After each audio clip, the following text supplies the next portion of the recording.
They won 1 or 2 games. The Utah Jazz have always been a really good job. Coaching the Utah Jazz, really good job. With no chance to be a great job. It's like Wisconsin football. It's a really good job. Athletic director's good. Facilities are good. The fans are great. State of Wisconsin's got like 6 Division I players every year that can play. Utah's a good job. But they have to go international and get home runs in the draft because, like the Packers, it's not a free agent place. If you look at the greatest Jazz team of all time, they got Stockton and Malone in back-to-back picks, but one was 13th, one was 16th. They've got to hit home runs. They've got to go international. Bojan Bogdanovic, Rudy Gobert, Joe Ingles. They've got to go international because they don't get free agents. They got to hit home runs in the draft, and they've done it before. But this is why Quinn Snyder is looking at the Lakers. The Jazz do everything right. The fans are amazing. The facility's great. The new owner is super smart. The coach is amazing. But it's hard there. You got to go overseas. You got to get home runs in the draft. You don't get the free agent edge. And I've seen this before. Notre Dame is a great job, but Brian Kelly was right. LSU is a greater job in 2022. Easier to get kids in. There's more players in the geographic footprint. Oklahoma's a great job. USC, when it's on fire, is greater. Why? Because there's 125 Division I players in California. There's 12 a year in Oklahoma. You don't have to beg them to play. You don't have to leave the state to get 90% of your players. The Packers and the Jazz have limitations. Karl Malone was a 85 draft, the 13th pick. Stockton in the 84 draft was the 16th pick. You hit back-to-back home runs, you can be in finals for years and years and years. I grew up with the Seattle Mariners, same thing. We are so geographically isolated in the Pacific Northwest, they fly almost 50,000 miles a year. That's why in the second half, the Mariners always run out of gas. They're on planes too long.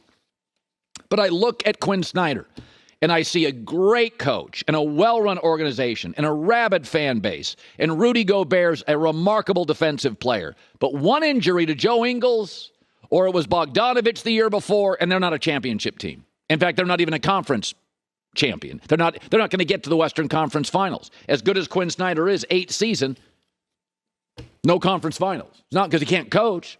It's not because it's not a good front office. It's not because Donovan Mitchell and Rudy Gobert aren't individually great. But if they have any little injury, they lose a Bogdanovic to a wrist injury, Joe Ingles out, it's over. They don't have excess. They're like LSU football has a 3rd NFL running back in the depth chart. Notre Dame's got a 2nd. That's the difference. Utah, the Jazz, that is a really good job, but it's got a ceiling on it. And I was watching that last night as they sort of unravel, and I think, man, you got to win this series. Luka's not there. You got to win this series. You got your 2 stars. The Jazz have what many would perceive as the better coach, the best defensive player, your stars available. Dallas doesn't have Luka. You got to win the series. I'm not blaming anybody. You got to win it. And that is the frustration. That is why people will leave what appears to be a really good job in college for a great job. Fewer limitations, fewer obstacles, warmer weather, more kids in the geographical footprint. So I really, by the way, there's a ceiling for Canadian teams, right? Chris Bosh, get me out. The taxes, the weather, the geography. Nick Nurse, Toronto's up for the Laker job. Quinn Snyder, Utah, up for the Laker job. You don't have to leave Philadelphia. You don't have to leave the Celtics. You don't have to leave the Heat or the Lakers or the Clippers. You can go to a lot of places. They don't have the obstacles. But as I watched Utah unravel, I thought they have to win the series. Like, this is the same group of guys for years and years. You got the coach. You got the star defensive center. You got Donovan Mitchell. You're missing Ingles. Okay. All right. They're missing Luka. This is the kind of loss where a Quinn Snyder goes, all right, I've done everything I can. But it's just a good job. A very good job. But it can't be a great job. All right, good stuff. Kyler Murray, all sorts of drama in Arizona. That continues, sort of predictable. You know I love Faherty clothes. Faherty brand created by 2 college athletes, 2 brothers.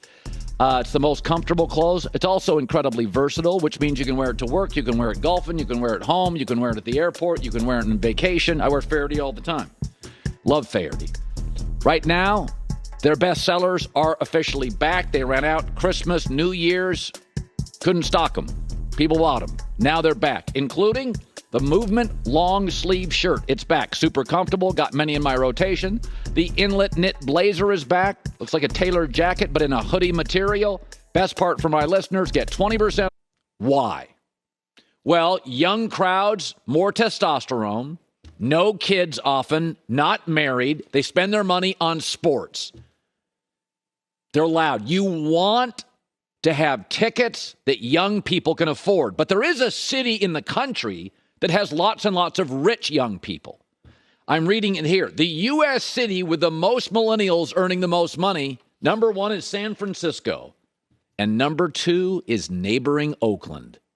And they are all Warrior fans.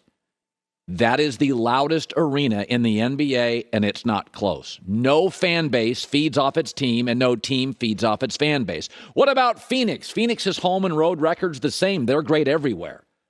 Because of all the money in tech, the Warriors have the youngest, most rabid fan base. You want young fans. Old Yankee Stadium, younger crowd, wildly raucous. Then they rebuilt it, charged more for tickets.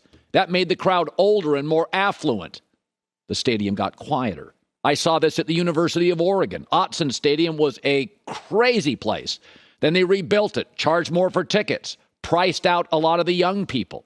But San Francisco and Oakland is where young people make millions of dollars and buy seats on the floor. By the way, third is New York. It's why Madison Square Garden is so loud. You want young crowds, and what you saw last night, it was palpable on television. The Nuggets had the size, but they shrank. They became the McNuggets. The crowd, they have led after the first quarter in both games and then evaporated. You could see the seams, the tears, the fabric coming apart, and the crowd has a ton to do with it. I mean, Steph is great. When he played this year, they had the best record at home. And we don't give fans a lot of credit for stuff. We think it's just about athletes, but basketball is unique. Because of the proximity, fans to the players and fans to the officials, it can be more intimidating. In hockey, you don't hear the fans. Certainly you're not next to them. Same in football, same in baseball. But they did a study years ago on college basketball officiating. People always say the NBA's got bad officials. NBA's got great officials. They're human. They miss calls. And they found in college with younger officials, they were wildly influenced by crowds. Older NBA officials were not. But when you watch the Warriors, you are looking at the loudest, because young people drink more, right? They drink more, they stay up later, sports is a bigger part of their life, they don't have to go home, they're often not married, they don't have kids, and they party all night, and they live for the Warriors, and they're on the message board, and they get there early, and they get lubricated, and that crowd is insane. And I've watched the Nuggets now in back-to-back games completely unravel, 418 straight sellouts. And this is a memo to all you billionaires who want to build fancy new stadiums. You better create seating for young people. Now, in San Francisco and Oakland, it doesn't matter because young people make a ton of money. Same in New York. Madison Square Garden, if you've ever been to a basketball game at Madison Square, I've been in 30 basketball arenas. I've not been in the new Oracle. Madison Square Garden is just louder. It's all those Wall Street kids making money. They don't have to be home at night. They can sleep on their buddy's couch. They don't care. Sports is their life. But when you build these new stadiums, please, please, please keep in mind seating for young people, because it is an advantage for the Warriors. It is a clear advantage. That fan base is nuts. It's too bad Jim Dolan owns the Knicks and they can't get their act together, because basketball is better when New York is great. And it's not because I love the uniforms. It's because Madison Square Garden is it's crazy. It is so loud, on top of you, lubricated. And what I watched over the last couple of games in this series, Denver's just not, they don't want that smoke. They got no interest. They are not ready for it. They're not ready for that crowd. They're not ready for that team. And the Warriors feed off it, because their best player is a flashy player, and he gets the crowd. This is not a dull, this is not a team, the bad boys, we play defense. This team's all about shooting threes, flash, speed, up and down the floor, and the crowd, and Steph gets them worked up. It is quite a scene on television, and the Warriors are back. Good luck to the rest of the NBA. So a second story. Utah Jazz could not beat the Mavericks